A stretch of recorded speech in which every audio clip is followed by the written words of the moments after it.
Good afternoon, honourable ministers and distinguished guests. If I could have your attention, please, while you're enjoying a lovely lunch. We're very honoured to have a very distinguished lunchtime keynote speaker today, the Honourable Esperança Biasz, the Minister of Natural Resources in Mozambique.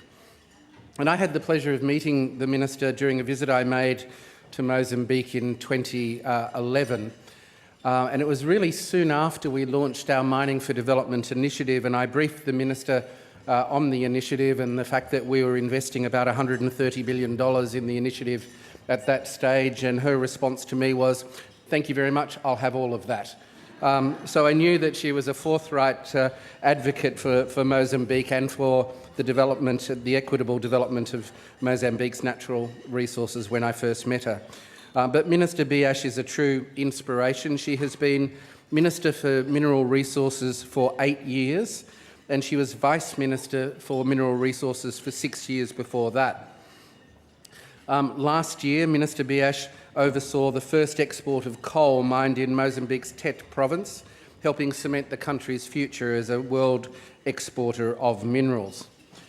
Mozambique's gross domestic product has grown above the African regional average for a decade, and according to the IMF, is projected to grow even faster in the coming years. But converting this growth into sustained, meaningful and equitable development remains a challenge for Mozambique, as it does for all countries. As many of you know, AusAid established its Mining for Development initiative just on 2 years ago to address this very issue. And Africa is a particular focus of Australia's Mining for Development initiative. Our assistance is focused on building the capacity of African governments to effectively manage extractive resource sectors in order to reduce poverty. And in 2011-12, our assistance grew to cover 44 countries. In March this year, we were honoured to receive a visit by the President of Mozambique, and during that visit, Australia and Mozambique signed a Memorandum of Understanding to establish a Mining for Development partnership between our governments. The partnership focuses on strengthening professional, technical and vocational education and research delivered by institutions in Mozambique. Australia's support will help to build local capacity to manage Mozambique's mineral resources and maximise mining-related employment opportunities. And it also supports planning and coordination of resource and related infrastructure developments. Minister Biasz is providing strong leadership to manage Mozambique's extractive resources effectively so that they will improve the lives of the people of Mozambique over the long term. Please join with me in welcoming Minister Biasz. Good afternoon, ladies and gentlemen. Dear Peter Baxter, Director General of AusAid, dear colleagues, ministers, dear friends, distinguished guests, ladies and gentlemen. Let me first of all thank you for the invitation to attend this conference, which is an opportunity for discussion of relevant issues related to natural resources. Mozambique is indeed well endowed with mineral resources and has no long history of mining, so we are learning about the development of industry, and we are still at a starting phase in sharing the benefits from developing these resources. In recent years, improvements achieved in geological information has revealed that Mozambique is rich for vast natural gas reserves, coal, heavy sands, and other mineral resources that are not sufficiently exploited. Monetizing these finite resources can have lasting impact on the country's economy and social welfare, and build a sustainable development for future generations. How these resources should be developed and exploited remain a challenge for us. Today, more than 1,000 mining licenses are in effect in Mozambique. These include exploration and exploitation activities for artisanal, small-scale miners and industrial mining. Right now, large-scale mining is primarily conducted in heavy sands, natural gas, coal, and coal. Small mining operations are done for the dimension stone, tantalite, and bauxite. For gold and gemstone, there are numerous artisanal operations. Investments in mining alone increased nearly 8 times from 2004 to 2011. The mining, oil, gas sector has the ability to become a major contributor to Mozambican social and economic development through export revenue, tax contributions, and employment generation. The challenge is to ensure that such benefits are properly coached for the development of the country as a whole, as well as to the local communities where these minerals resources and investments are located.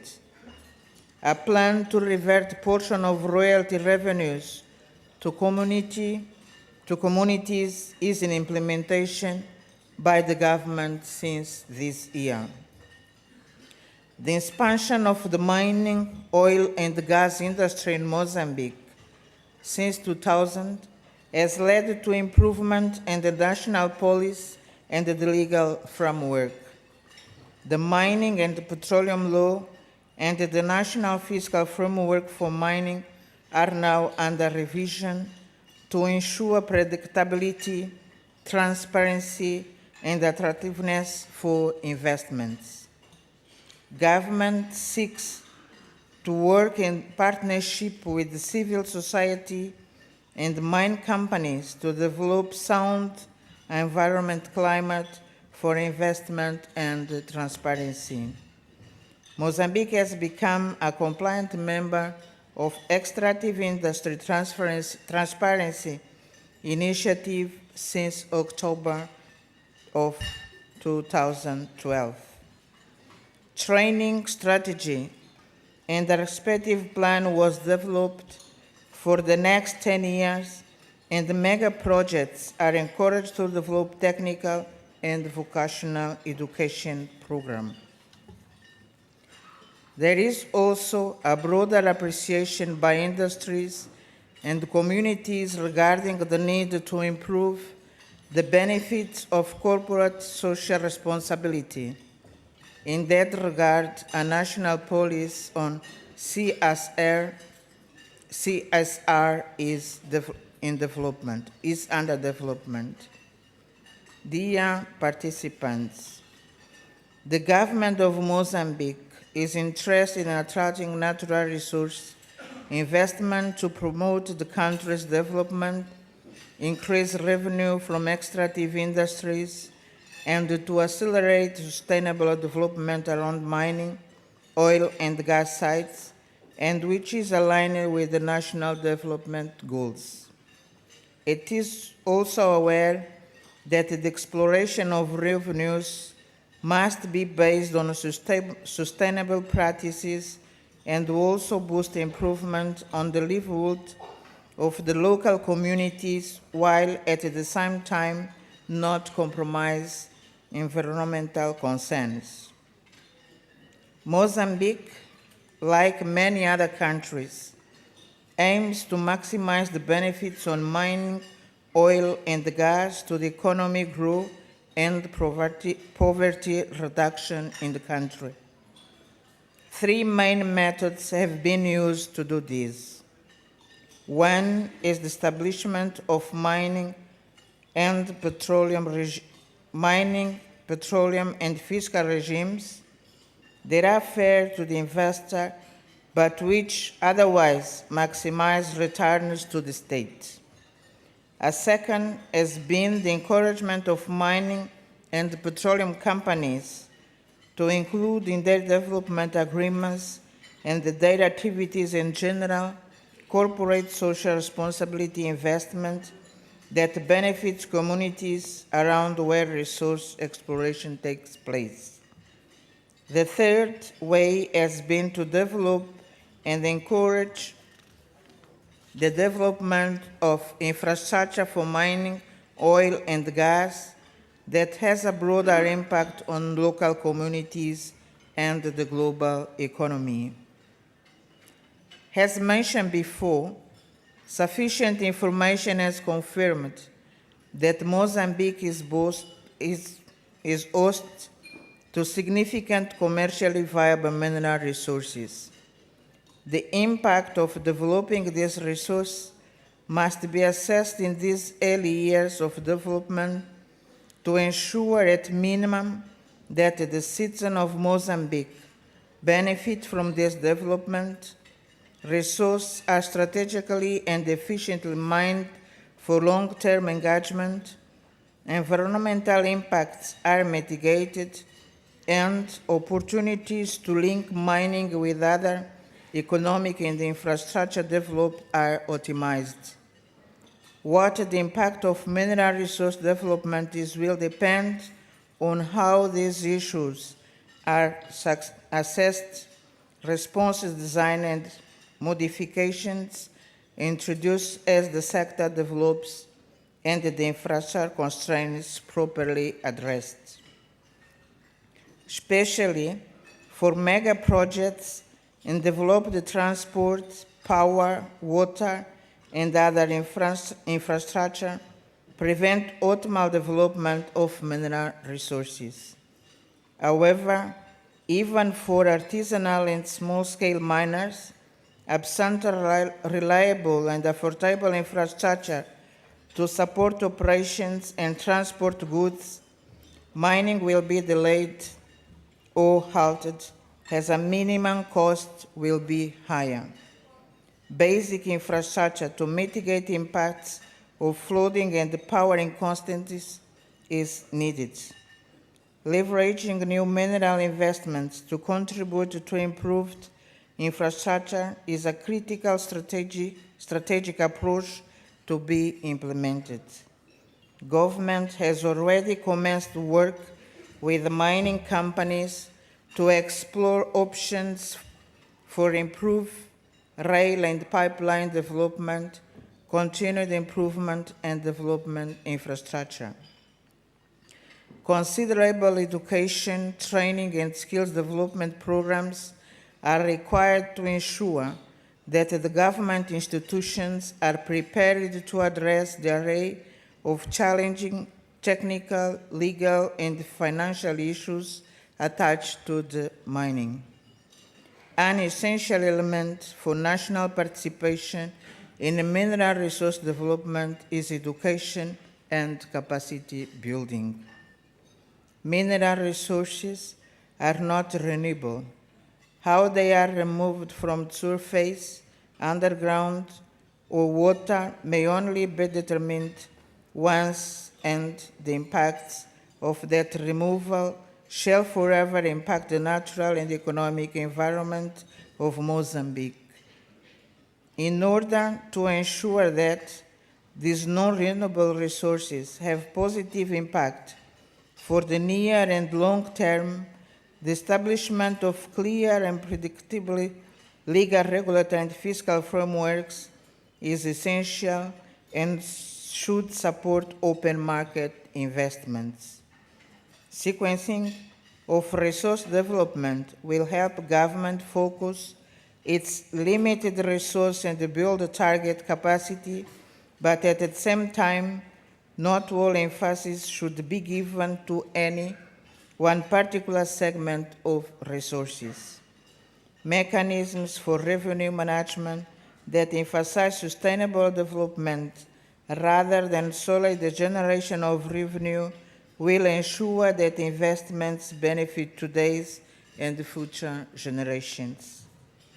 balancing the economic and social benefits of developing Mozambique mineral resource sector against safeguarding the national environment is a strategic priority, including existing and future conditions. A critical component of all license type shall have strict requirements for environmental assessment, monitoring, and compliance. Government will play a leading role in the regulatory oversight of environmental protection, but mining companies must take responsibility for their activities. National, provincial, and district oversight of environmental impacts, emergency, preparedness, mine safety, and resource management is essential, and the relevant capacity must be built. I thank you for your attention.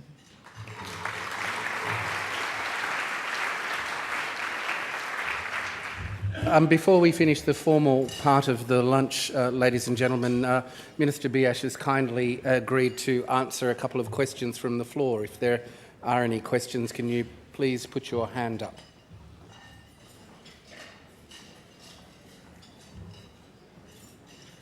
Well, I'll start off by asking the first question. Minister, what's the most important lesson that you've learned in your negotiations with foreign mining companies?